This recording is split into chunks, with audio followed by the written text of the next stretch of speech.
तो सती जो थी आज अपने पिता दक्ष के यहाँ यज्ञशाला में पहुंची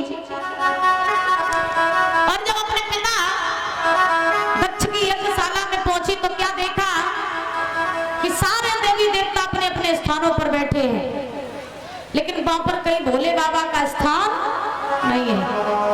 तो सती ने जब देखा कि मेरे देवों के देव महादेव का कहीं स्थान ही नहीं है, तो सती मन ही मन में सोचने लगी कि मेरे प्रभु भोलेनाथ ने मुझसे मना किया था कि बिना बुलाए जाएंगे सम्मान नहीं पाएंगे।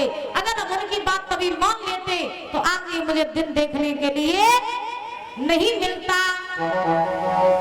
अब मैं अपने पति के पास में जाऊंगी, क्या मुंह दिखाऊंगी? अब मैं कहीं मुंह दिखाने के लायक नहीं रही, मैं अब लौट के अपने पति के पास में नहीं जाऊंगी। अरे आज मेरा बाप अगर मेरा अपमान कर देता तो मैं हंस के सहन कर लेती, लेकिन उसने मेरे पिता का अपमान किया, मैं हरगिज सहन नहीं कर पाऊंगी। सती ने जब ये देखा कि भोले बाबा का अपमान हुआ है, तो सती ने उसी यज्ञशाला में खड़े होकर के परीक्षित जी, मैया सती को इतना क्रोध आया कि मैया सती ने उसी क्षण जितने भी देवी देवता किन्नर गंधर्व उस सभा में बैठे थे उन सबसे प्रार्थना की कि सुनो, अगर हो सके तो मेरे भोले बाबा से एक ही खबर पहुंचा देना कि जब जब मैं मरूं और जब जब मैं देह को धारण करूं तब तब मैं भोले बाबा की अर्धांगिनी बनूं। इतना कह करके मैया सती ने अपने क्रोध की ज्वाला में आकर के अपने शरीर को छोड़ दिया। बोली गोविंद भगवान की, बोली सती मैया की।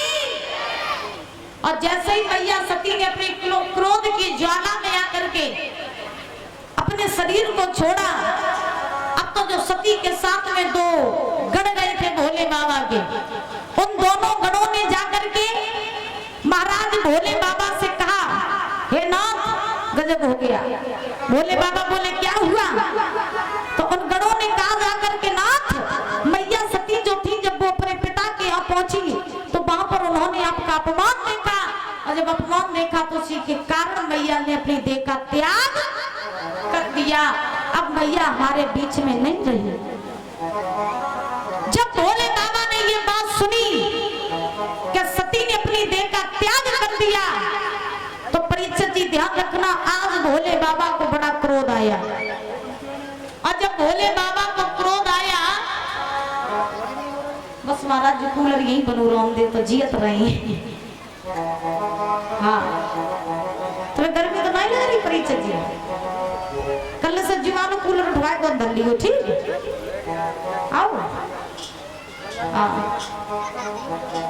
तो भोले बाबा को बड़ा क्रोध आया, तो भोले बाबा ने अपनी एक जटा को उखाड़ा और जटा को उखाड़ करके परीक्षित जी जमीन पर पटका, और जैसे ही जमीन पर वो जटा को पटका तो उस जटा में से वीरभद्र नाम का गण उत्पन्न हुआ। कौन सा?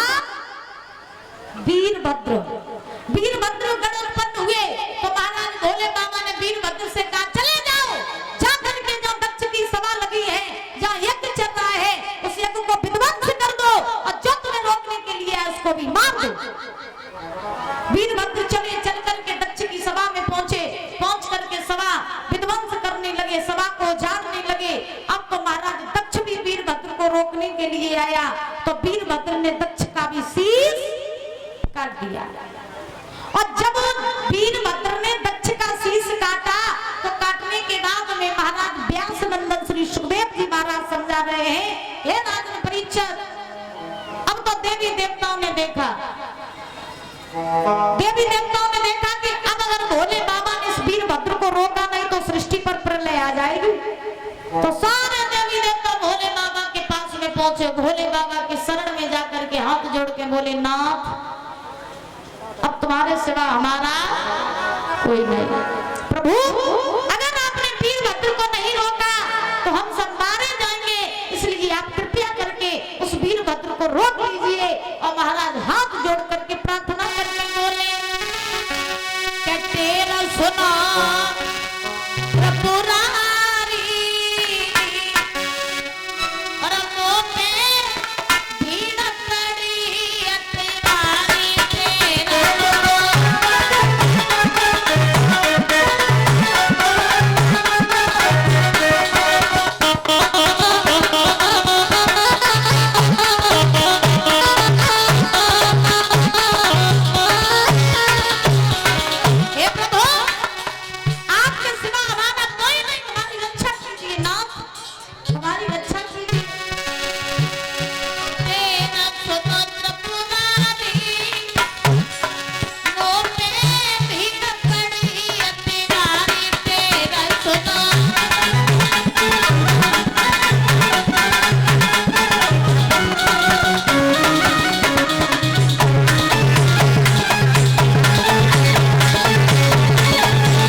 कोई नहीं है, आप इस वीरभद्र को रोक लीजिए और हम लोगों की रक्षा कीजिए। प्रभु सुनिए ना, आप रोक लीजिए ना, क्योंकि अगर वीरभद्र का प्रकोप ऐसे ही बढ़ता रहा तो सृष्टि का विनाश हो जाएगा, आप इसको रोकिए।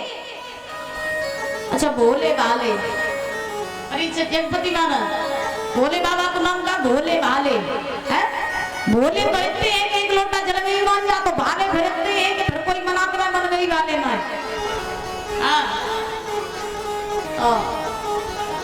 भोले बाबा ने सारे देवी देवताओं की बात को सुना, सुन करके उन्होंने वीरभद्र को रोका, शांत किया। वीरभद्र शांत हो गए।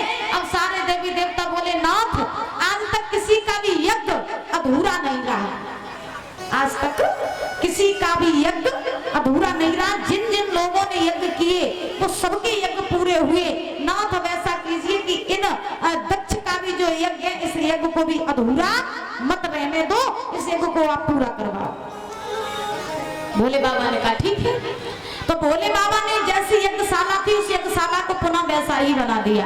अब यज्ञशाला तो पुनः वैसी बन गई। अब देवी देवता बोले महाराज जब तक यजमान नहीं होगा मुख्य तब तक यज्ञ पूरा कैसा होगा। यज्ञशाला तो आपने वैसी बना दी, अब यज्ञ करने वाले को भी वैसा ही बना दो। कौन? दक्ष। अब वीरभद्र ने तो दक्ष का शीश काट दिया था, काटा था कि नहीं परीक्षित जी? जगपति महाराज काट दिया था ना, तो दक्ष का तो शीश कट गया। अब दक्ष जो है बिना शीश के जमीन पर पड़ा है। अब देवी देवताओं ने कहा ना, तब यज्ञ करने वाले को भी वैसा ही बना दो, यानी दक्ष को जीवित कर दो, क्योंकि जब तक दक्ष जीवित नहीं होगा तब तक यज्ञ पूरा नहीं होगा, इसलिए आप दक्ष को जीवित कीजिए। भोले बाबा बोले ठीक है हम जीवित कर देंगे। तो पृथ्वी पर चले जाओ दादा। भोले बाबा ने कहा कि तुम पृथ्वी पर चले जाओ और ऐसे बालक को ढूंढ के ले आओ। कैसे बालक को? जिसकी मैया ने उसे हाल ही में जन्म दिया हो। ध्यान से सुनना, भोले बाबा ने देवताओं से कहा कि हम दक्ष को जीवित तो कर देंगे, लेकिन कैसे? सुनो, जिस मैया ने अपने पुत्र को हाल ही में जन्म दिया हो और जन्म देने के बाद वही मैया अपने पुत्र की तरफ पीठ करके सो रही हो, ऐसा बालक अगर तुम्हें कोई मिल जाए तो तुम उस बालक को मेरे पास में ले आओ। सारे देवी देवता भागने लगे, पृथ्वी पर ढूंढने लगे। अब माँ तो बहुत मिली जिन्होंने हाल ही में बच्चों को जन्म दिया, लेकिन कोई माँ ऐसी नहीं मिली जो अपनी बच्चे की तरफ पीठ करके सो रही हो। अच्छा भैया, ये बात आपको पता होगी, जब माता बच्चे को जन्म देती है तो माँ कभी भी अपने बच्चे की तरफ पीठ करके नहीं सोती है। सोती है? नहीं सोती है। माँ जो होती है वो बच्चे की तरफ कभी पीठ करके नहीं सोती है।